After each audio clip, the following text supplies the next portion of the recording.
Hi viewers, welcome to Note Talk. Today we'll be discussing the cell division. Okay? So today we'll discuss the mitosis part. So before I start, request करता हूँ कि आप अगर नए viewer हैं या फिर आपने सब्सक्राइब नहीं किया है तो प्लीज सब्सक्राइब कर लीजिए और नोटिफिकेशन बेल को रिंग कर लीजिए ताकि जब भी नया वीडियो बने आपके पास नोटिफिकेशन चला जाए पहले ही। ओके। और आपको अगर वीडियो पसंद आ रही है तो लाइक बटन प्रेस कीजिए। अगर आपको अच्छा लग रहा है या कोई डाउट है तो प्लीज आप कमेंट बॉक्स में कमेंट कीजिए। या फिर आपको कोई प्रॉब्लम हो रही है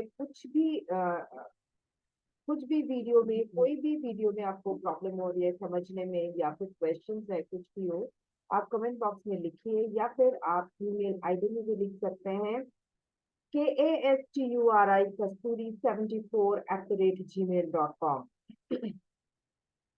और मेडिटेशन करना मत भूलिए। तो हम लोग भी शुरू करते हैं एक मेडिटेशन शॉर्ट मेडिटेशन के शुरुआत से करके फिर हम लोग शुरुआत करेंगे। ठीक है। तो इस मेडिटेशन के लिए हम लोग कॉन्सेंट्रेट करते हैं एक पॉइंट ऑफ लाइट के ऊपर।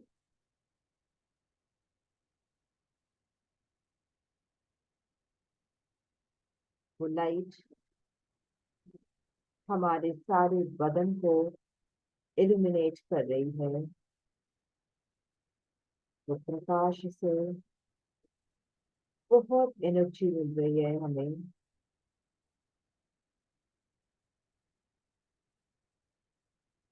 बहुत हल्कापन लग रहा है जैसे कोई बोझ ही नहीं है। बहुत लाइट, कोई प्रॉब्लम्स नहीं, कोई टेंशन्स नहीं। बहुत इजी लग रहा है, पढ़ने में इजी लग रहा है, पढ़ाई याद करने में इजी लग रहा है, रिटेन करने में इजी लग रहा है और आंसर पेपर में लिखने में इजी लग रहा है। इसके चलते मार्क्स भी बहुत अच्छी तरह से आ रहे हैं और एप्रिसिएशन भी मिल रही है। इसलिए दिन के अंत में उस सुप्रीम पावर को, उस प्रकाश को बहुत बहुत शुक्रिया करते हैं हर कदम में मेरे साथ देने के लिए, हमारे हर हर चीज में एनर्जी देने के लिए बहुत बहुत शुक्रिया करते हैं। इसके साथ ही हम लोग एंड करते हैं इसको और स्टार्ट करते हैं आज का डिस्कशन। तो हमारा डिस्कशन आज है सेल डिविजन के ऊपर। तो पिछले वीडियो में हम लोग डिस्कस किए थे सेल साइकिल के बारे में। अभी आ रहे हैं सेल डिविजन के बारे में। सेल डिविजन क्या है? ये एक प्रोसेस है जा जो कि न्यू सेल्स को ओरिजिनेट करता है। जो प्री एग्जिस्टिंग सेल्स है उसके वहां से, मतलब जो प्री एग्जिस्टिंग सेल्स है उससे नया सेल्स ओरिजिनेट होता है। जो प्रोसेस है उसी को हम लोग सेल डिविजन कहते हैं। ये दो तरह का होता है, माइटोसिस और मियोसिस। ना ये माइटोसिस क्या है और ये मियोसिस क्या है? माइटोसिस एक है जिससे सबसे ज्यादा सेल्स जो हमारे बॉडी में है वो ज्यादा प्रोड्यूस होता है। मियोसिस का किसमें होता है? जो सेक्स सेल्स है, जिससे जर्मिनेशन होता है, जिससे नए प्रोजेनी को जन्म दिया जाता है। उससे मियोसिस मतलब वो सेल्स मियोसिस करता है, मियोसिस से डिवाइड होता है। नहीं तो बाकी सारे जो बॉडी सेल्स है सब माइटोसिस से डिवाइड करता है। ये यहाँ क्या होता है? क्रोमोसोम्स रेप्लिकेट करता है। क्रोमोसोम्स पूरा पूरी रेप्लिकेट कर जाता है and become equally distributed both qualitatively and quantitatively into two daughter nuclei. क्या करते हैं, जितना क्रोमोसोम्स है पूरा पूरा एकदम रेप्लिकेट होता है, ठीक है। ये डिस्ट्रीब्यूट होता है इक्वली, पूरा quantitatively as well as qualitatively, मतलब क्वालिटी और क्वांटिटी दोनों सेम रहता है। दो न्यूक्लियाई जब सेपरेट होता है ना, तो उसमें क्रोमोसोम्स सेम नंबर रहता है और क्वालिटी भी सेम होती है, ठीक है। लेकिन मियोसिस में क्या होता है, मियोसिस में हाफ हो जाता है क्रोमोसोम्स, क्वालिटी भी चेंज हो सकता है। मियोसिस में क्वालिटी भी चेंज होता है, क्वांटिटी भी हाफ हो जाता है। लेकिन इसमें माइटोसिस में दोनों दोनों न्यूक्लियाई में क्वालिटी और क्वांटिटी दोनों सेम रहता है। इसके बाद जो डॉटर सेल तैयार होता है, उसमें पेरेंट्स जो सेल है, जिसके जहां से वो डिवाइड हुआ है, वो और जो सेल नया सेल बना है वो सिमिलर होता है, एकदम आइडेंटिकल होता है, ठीक है। लेकिन मियोसिस में क्या होता है, पेरेंट जो सेल है और जो नया सेल बनता है वो लेकिन उसमें अंतर हो जाता है, क्रोमोसोम्स हाफ हो जाती है, फिर कैरेक्टर्स में भी इधर उधर होता है। वो कैसे होता है, क्या होता है, वो हम लोग अभी डिस्कस करें, ठीक है।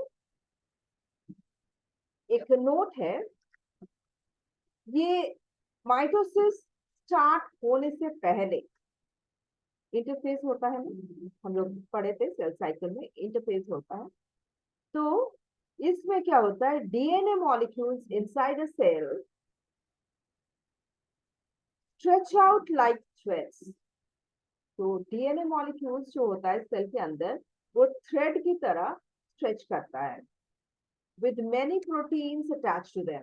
उसके ऊपर डीएनए मॉलिक्यूल्स जो थ्रेड की तरह स्ट्रेच करता है, उसमें बहुत सारा प्रोटीन मॉलिक्यूल्स रहता है, अटैच रहता है। Each DNA molecule along with attached protein is called chromosome. तो जो थ्रेड लाइक स्ट्रक्चर होता है ना, जो थ्रेड लाइक स्ट्रक्चर होता है जिसमें प्रोटीन्स बहुत सारा अटैच रहता है, उसको क्या कहते हैं, क्रोमोसोम कहते हैं। तो पहले उसको पता नहीं चलता, जब वो डिवाइड करना स्टार्ट करेगा ऐसा कुछ लगता है, वो जब अपना डिविजन स्टार्ट करेगा, ऐसा उसको प्रिपेयर कर रहा है, तभी वो मतलब दिखता है, वो थ्रेड लाइक स्ट्रक्चर हो जाता है, प्रोमिनेंट हो जाता है वो, और वो स्ट्रेच आउट करता है, फिर उसको कहते हैं chromosome. In this thread like form chromosomes undergo duplication, मतलब वो रेप्लिकेट करता है, एक जो है वो डुप्लीकेट कर जाता है। Once duplicated, each consists of two DNA molecules and are called sister chromatids. तो क्या होता है, जब डुप्लीकेट कर जाता है ना, तो एक में दो डीएनए मॉलिक्यूल होता है और एक एक को क्या कहते हैं, सिस्टर क्रोमैटिड कहते हैं। These chromatids remain attached at the centromere until they are separated from each other during the nuclear division. मतलब क्या होता है, ऐसा एक क्रोमैटिन नेटवर्क है, क्रोमोसोम है। जब स्टार्ट होगा डिविजन, तो दो बन गया, ठीक है।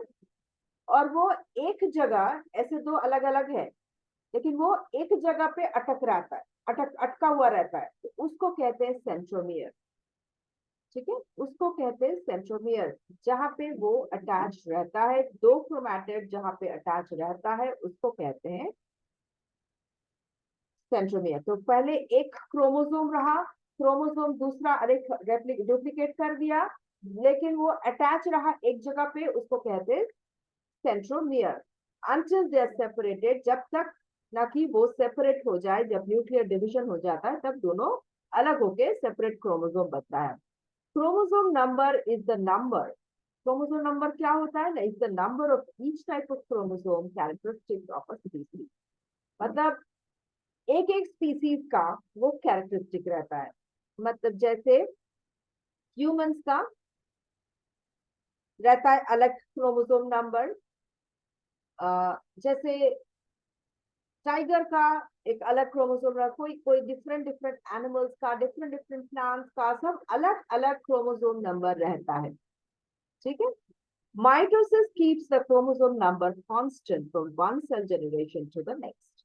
तो ये जो स्पेसिफिक नंबर हुआ, जो एक एक स्पीसीज का अलग अलग होता है, वो कौन रखता है, वो है माइटोसिस सेल डिवीजन, जो कि ये क्रोमोसोम नंबर को कांस्टेंट मेंटेन करता है। ठीक है, क्योंकि वो डुप्लीकेट करता है तभी वो सेम रहता है, मतलब दो सेल जो डिवाइड होता है वो सेम रहता है। ठीक है। नेक्स्ट आते हैं माइटोसिस में। ये कॉन्टिन्यूअस प्रोसेस है। ठीक है, माइटोसिस एक कंटिन्यूअस प्रोसेस है। It's a process of nuclear division in which each chromosome of the mother cell splits up longitudinally into identical halves, and each half goes to each of the daughter cells. मतलब ये एक nuclear division है, process of nuclear division, हाँ, जिसमें कि chromosome जो mother cell का होता है स्प्लिट करता है लंबा लंबी, मतलब ये जो जैसा क्रोमोसोम है ये पूरा यहाँ से ऊपर से नीचे तक ऐसे लंबाई में उसको स्प्लिट किया जाता है into two identical half, similar halfs, मतलब एकदम सेम रहता है। And each half goes to each of the daughter cell, पूरा ईच हाफ जो होता है वो डॉटर सेल मिल जाता है, सेम सेम रहता है। Each daughter cell receives the same number of chromosomes as that of the mother cell. आ गया समझ में? इसके बाद आता है माइटोसिस। इसका ड्यूरेशन होता है from minutes, so it lasts for minutes to or for several hours. Okay, ये कुछ मिनट में भी हो सकता है, several hours में भी हो सकता है, और ये दो पार्ट में डिवाइड होके ये प्रोसेस कंटिन्यू करता है। तो पहला आता है कैरियोकाइनेसिस, जहां पे न्यूक्लियर डिवीजन होता है। इसके बाद आता है साइटोकाइनेसिस, जिसको साइटोप्लाज्मिक डिवीजन कहा जाता है। ठीक है। अच्छा, न्यूक्लियर डिवीजन चार फेज में इसका होता है डिवीजन। एक होता है prophase, metaphase, anaphase and telophase. चार फेजेस होता है, pro, Meta, Anna and Tillo. ठीक है। तो पहले आता है प्रोफेज। इसमें क्या होता है, chromatin threads condense into visible short and thick threads, उसको कहते हैं क्रोमोसोम्स। क्या करता है, जो क्रोमैटिन थ्रेड्स है, पतला पतला थ्रेड की तरह वो जो स्ट्रेच करता है वो कंडेंस हो जाता है, गाढ़ा हो जाता है, दिखता है विजिबली, और वो शॉर्ट और थिक हो जाता है। ठीक है, थ्रेड्स जो शॉर्ट हो थिक हो जाता है ताकि वो विजिबली दिखे, उसको कहते हैं chromosomes. Now chromosomes occur in even numbers to form two of each kind. मतलब वो क्रोमोसोम्स अब इवन नंबर में उसको दिखता है ताकि वो दो में इक्वली डिवाइड हो सके, जैसे कि 2 या 4 या 6 जैसे इवन नंबर्स में आए। Each chromosome appears to be made up of two identical threads. Each chromosome अभी अपीयर करता है कि दो आइडेंटिकल थ्रेड उसमें है। पहले तो थिक हो गया, पूरा बड़ा थ्रेड था वो थिक हो गया, विजिबल आया, शॉर्ट हो गया, और अब क्या होता है, वो अपीयर करता है कि वो टू आइडेंटिकल थ्रेड्स की तरह दिखता है, जिसको एक एक को कहते हैं chromatid. Now the sister chromatids are connected at the particular prime point which is known as centromere. Okay? Now corresponding to these changes, one pair of centriole divided into two pairs appearing as the star-like structures with the radiating fibers called asters. Each pair moves in the opposite direction towards the poles of each cell. Between the separating centrioles, the separating center spindle fibers appear. क्या करते हैं, यहाँ पे क्या होता है, ये specially animal cells में होता है। सेंट्रियोल्स रहता है एनिमल सेल्स में, जो कि पोल्स की तरफ रहता है, वो एक रहता है सेंट्रोमियर्स आई मीन सेंट्रियोल्स, उसको दो हो जाता है, दो पेयर में वो डिवाइड करता है। एक सेंट्रियोल में दो रहता है, तो उसको दो पेयर में डिवाइड हो जाता है। जैसे सॉक्स दो पेयर होता है ना, तो सेंट्रियोल्स भी दो पेयर का हो जाता है। तो वो सेकेंड पेयर जो है दो दूसरे पोल्स, मतलब दो सेंट्रोमियर, दो पेयर सेंट्रोमियर दो तरफ का पोल्स में चला जाता है, और वहां से एस्टर रेज निकलता है, और दोनों सेंट्रियोल्स के बीच में भी स्पिंडल फाइबर्स निकलती है। ठीक है। The nucleoli and nuclear membrane disappears. Nucleoli and nuclear membrane disappear कर जाता है, गुम हो जाता है, जैसे दिखाई देते हैं इसको। देखिए, ये है सेंट्रियोल्स, ठीक है, ये है क्रोमैटिन थ्रेड्स, ठीक है।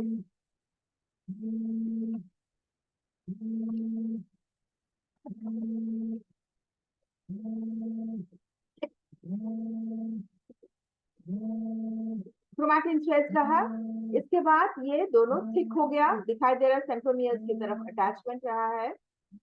ये न्यूक्लियोलस डिसअपियर कर रहा है, और ये जो है न्यूक्लियर मेम्ब्रेन भी डिसअपियर कर रहा है, और ये देखिए सारा अटैच रहा आपके सेंट्रोमियर्स पर।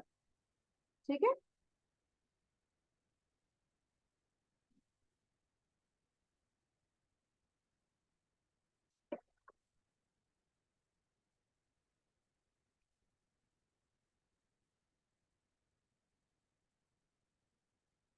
ये प्रोफेज का डिविजन है। इसके बाद आता है हमारा मेटाफेज। प्रोफेज हो गया, इसके बाद मेटाफेज। मेटाफेज में क्या होता है? Centriole reach the two opposite poles. ये जो हमने दिखाया ना, ये जो सेंट्रियोल्स है, देखिए ये सेंट्रियोल्स एक जगह पे है, ये अब दो हो जाता है, दो पेयर में डिवाइड कर जाता है, एक मूव करता है दूसरे पोल पे। ये देखिए ये जो जा रहा है दूसरे पोल पे, तो यहाँ से एस्टर रेज निकल रहा है, ये छोटे छोटे एस्टर रेज निकल रहा है, और ये जो दोनों के बीच स्पिंडल फाइबर्स निकल रही है, तो इसमें भी यही हो रहा है। ठीक है। तो मेटाफेज में चलते हैं आप। Centrioles reach the two opposite poles. Chromosomes arrange themselves upon the equator in such a way that each sister chromatid is attached at the centromere to a spindle fiber. Sister chromatids uh, remain arms, chromatids arms remain towards the poles. मतलब क्या हो गया?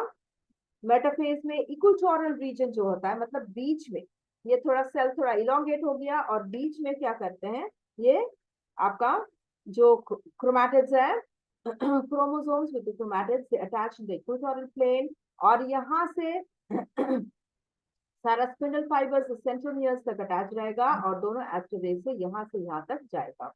ठीक है।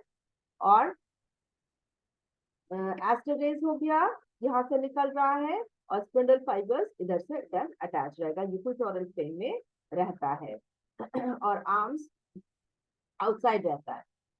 ठीक है।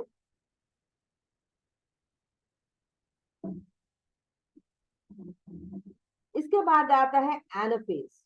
Anaphase या shortest phase है, जहां पे सिस्टर क्रोमैटिड रिपल्स करता है, मतलब दोनों तरफ पोल्स में जो खिंचाव होता है, दोनों तरफ जो मूव करता है, सेंट्रोमियर से अब डिवाइड करता है, और वहां से दोनों तरफ न्यूक्लियस दोनों तरफ क्रोमोसोम्स क्रोमैटिड जो है वो खींचेगा, ऊपर खींचेगा फिर नीचे भी खींचेगा।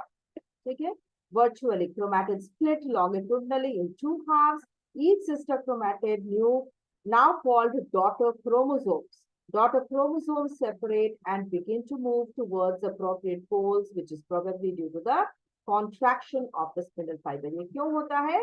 स्पिंडल फाइबर कॉन्ट्रैक्शन करने लगता है। देखिए ये दोनों तरफ ये स्प्लिट हो गया सेंट्रोमियर्स के बीच से, और क्रोमैटिड्स अब फॉर्म करता है क्रोमोसोम्स। ठीक है, क्रोमोसोम फॉर्म करने लगा, और स्पिंडल फाइबर जैसे कॉन्ट्रैक्ट करता है, दोनों सेपरेट होके दोनों तरफ पोल्स की तरफ चलने लगता है। ठीक है। इसके बाद आता है telophase. The gathering chromosome at each pole become less distinct due to their merging into a network and finally disorganizing into chromatin granules, reappearance of the nucleolus at each pole, then newly formed nuclear membrane enclosing the chromatin network, that is two daughter nuclei are formed. The whole chromosome of the original parent nucleus is represented within each daughter nucleus. Same number of chromosomes in the parent and the daughter nucleus that is deployed here. तो क्या होता है इसमें telophase में, ये तो move करने लगा टुवर्ड्स द पोल्स, ठीक है। पोल्स में जब मूव करने लगेगा तब ये जो डिस्टिंक्ट क्रोमोसोम था अभी इनडिस्टिंक्ट हो जाएगा और क्रोमैटिन मटेरियल में ग्रैन्यूल्स में वो ट्रांसफॉर्म हो जाएगा, ठीक है। इनडिस्टिंक्ट होने लगेगा। न्यूक्लियर मेम्ब्रेन अभी अपीयर करने लगेगा, ईच पोल में न्यूक्लियोलस अपीयर करने लगेगा और ये दो न्यूक्लियर अलग अलग हो जाएगा और ये जो दो सेंट्रियोल्स है दोनों तरफ चला जाएगा, पोल्स की तरफ अलग अलग तरफ ही चला जाएगा, ठीक है। ये है टेलोफेज। इसके बाद आता है ये टेलोफेज के बाद न्यूक्लियस तो डिवाइड हो गया, अब साइटोप्लाज्म डिवाइड करना बाकी है, तभी दो सेल में बदल जाएगा। तो क्या होता है इसमें, contraction appearing outside the cell at equatorial plane, constriction appearing outside the cell at the equatorial plane, constriction deepening from the outside towards the center, that is the centripetal, finally forming two daughter cells, equal or unequal distribution of cell organelles between the two daughter cells। मतलब क्या होता है, देखिए ये constriction आ रहा है side से अंदर, दैट इज सेंट्रीपिटल, ठीक है। तो कॉन्स्ट्रिक्शन आ गया, यहाँ से अंदर जा रहा है, ठीक है। ये साइटोप्लाज्म में कंस्ट्रिक्शन आ रहा है, तो ये बीच में से अंदर आ रहा है और धीरे धीरे ये ज्वाइन कर लेगा और दो सेपरेट सेल में डिवाइड हो जाएगा। और इसमें ऑर्गेनेलीज जो अलग अलग और दो सेल एक सेल में था वो इक्वली और अनइक्वली वो डिवाइड हो जाएगा दो सेल के अंदर, ठीक है। दो डॉटर सेल फॉर्म कर गया। नाउ प्लांट माइटोसिस और एनिमल माइटोसिस में थोड़ा सा डिफरेंस है, क्या है, occurring generally in the meristem region में, प्लांट में मेरिस्टेम रीजन में जैसे ये माइटोसिस होता है, और एनिमल्स में सेवरल प्लेसेस में होता है। Cell does not change shape prior to the division, plant cell में सेल का शेप चेंज नहीं होता है ये माइटोटिक डिविजन शुरू होने से पहले, लेकिन एनिमल सेल्स में ये सेल थोड़ा स्फेरिकल बन जाता है ये डिवीजन होने से पहले। प्लांट सेल में कोई सेंट्रियोल्स नहीं है, एनिमल सेल्स में है, लेकिन फिर डिवीजन कैसे होता है, एस्टर रेस कहां से निकलता है, कहां से स्पिंडल फाइबर्स होता है, तो इसमें क्या होता है, cytokinesis generally occurs by plate formation, the cells plate grows centrifugally, ठीक है। तो इसमें साइटोकाइनेसिस जहां होता है यहाँ पे प्लेट फॉर्मेशन होता है और सेल प्लेट जो ग्रो करता है वो सेंट्रीफ्यूगली होता है, मतलब बीच से बाहर की तरफ जाता है डिविजन, ठीक है। और इसमें होता है सेंट्रीपिटल क्लीवेज होता है जहां पे वो बाहर से कंस्ट्रक्शन अंदर आता है। सेल प्लेट और middle lamella cements the daughter cell, तो सेल प्लेट और जो मिडल लैमिला होता है वो दो डॉटर सेल को सीमेंट कर देता है, मतलब दो अलग सेल सीमेंट बीच में से एक सीमेंट कर देता है। और इसमें क्या होता है, एनिमल सेल्स में cleavage creates an intercellular space between the two daughter cells, ठीक है, इंटरसेलुलर स्पेस कर देता है डॉटर सेल्स के बीच में। अच्छा, माइटोटिक डिवीजन का सिग्निफिकेंस क्या है, इंपॉर्टेंस क्या है, यह इससे maintenance of the number of chromosomes as those of the parent cell, as the chromosomes bearing hereditary character is equally proportioned between the daughter cells, the body cells of the similar types of plants and the animals are quantitatively and qualitatively similar to that of the mother cells। मतलब क्या होता है, इस division से हमारे number of chromosomes जो है वो पेरेंट सेल के जो number of chromosomes that remains intact, वो इंटैक्ट रहता है, जो डॉटर सेल को इन्फॉर्म करता है वो और पेरेंट सेल्स का जो नंबर ऑफ क्रोमोसोम है दोनों का नंबर सेम रहता है, और इससे हेरिडिटरी कैरेक्टर जो है इक्वली प्रोपोर्शन होता है दो डॉटर सेल में, ठीक है। The body cells are very similar to that of the plant and the animals are quantitatively and qualitatively they are same to the mother nucleus. Mother nucleus में जो characteristics है वो plant या animal दोनों में same similar होता है, वो same रहता है. Increases the number of body cells which results in the growth of tissues and of the organism. इसमें से क्या होता है, number of body cells जो रहता है वो इंक्रीज कर सकता है इस डिविजन के दौरान. हाँ, कोई भी ऑर्गेनिज्म हो या फिर ग्रोथ टिश्यूज में हो तो वो सिमिलर जो टिश्यूज है वो उसमें ग्रोथ इस तरह से आता है थ्रू माइटोटिक डिविजन. ठीक है, repairs tissues and replaces the own out tissues. तो ग्रोथ आता है एक, और दूसरा होता है टिश्यू रिपेयर करता है, और जहाँ पे वोन आउट हो गया, जो कि खराब हो गया टिश्यू, जो कहीं पे भी इंजरी हुआ है, कुछ हुआ है, तो उसको रिप्लेस करता है ये माइटोटिक सेल डिविजन. ठीक है, अब आते हैं डायग्रामेटिक डिविजन में. देखिए ये यहाँ पे आपको क्लियर आ रहा है इंटरफेस में, जैसे ये क्रोमैटिन नेटवर्क क्लियर आ रहा है. अर्ली प्रोफेज में देखिए यहाँ पे क्रोमैटिड्स आ गया, ये क्रोमैटिन नेटवर्क था या फिर क्रोमैटिड्स आ गया. एस्टरेज आ रहा है, ये मिडिल प्रोफेज है, या फिर लेट प्रोफेज में ये अरेंज हो रहा है इक्वेटोरियल प्लेट में, अभी तक अरेंज नहीं हुआ है. मेटाफेज में ये अरेंज टोटली हो जाता है, जिसके बीच में से स्पिंडल फाइबर्स निकल रहा है, और एस्टरेज इस सेंट्रियोल्स में निकल रहा है. फिर अर्ली एनाफेज में ये मूव करना स्टार्ट कर देता है, लेट एनाफेज में पोल्स की तरफ चला गया है. ठीक है, और अर्ली टीलोफेज में कंस्ट्रक्शन स्टार्ट हो जाता है, और साइटोप्लाज्मिक कंस्ट्रक्शन और दोनों पोल्स में देखिए ये अभी स्टार्ट करता है वो क्रोमैटिन नेटवर्क में फॉर्म करने के लिए. और लेट टीलोफेज में ये न्यूक्लियर मेम्ब्रेन आ जाता है, न्यूक्लियोलस आ जाता है, और ये कंस्ट्रक्शन और डीपन हो जाता है, और एस्टरेज डिसअपियर करना स्टार्ट कर देता है. इसके बाद जब साइटोकाइनेसिस आता है लेट टीलोफेज में, साइटोकाइनेसिस के बाद आता है, तो इसमें सेल्स डिवाइड कर चुका है, टू डॉटर सेल्स फॉर्म कर चुका है. लेकिन ये होता है एनिमल सेल्स में जहां पे सेंट्रियोल्स है.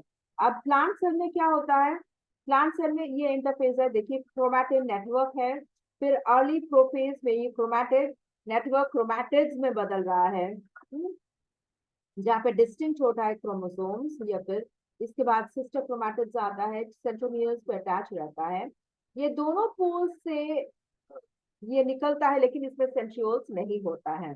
ठीक है, फिर दोनों इक्वेटोरियल प्लेट्स में बन जाता है, लगा रहता है. मेटाफेज में इक्वेटोरियल प्लेट में अरेंज हो जाता है, सेंट्रोमियर्स के ऊपर से स्पिंडल फाइबर्स आता है. अर्ली एनाफेज में स्टार्ट होता है डिविजन, और फिर डिवाइड करके दोनों तरफ मूव करना है. मिडिल एनाफेज और लेट एनाफेज में दोनों तरफ चला गया है. फिर टीलोफेज में देखिए ये पूरा पोल्स की तरफ चला गया, लेकिन इसमें सेंट्रियोल्स नहीं है. उसके बाद ये प्लेट फॉर्मेशन होता है. लेट टीलोफेज में देखिए ये मिडिल में एक प्लेट फॉर्मेशन हो गया है.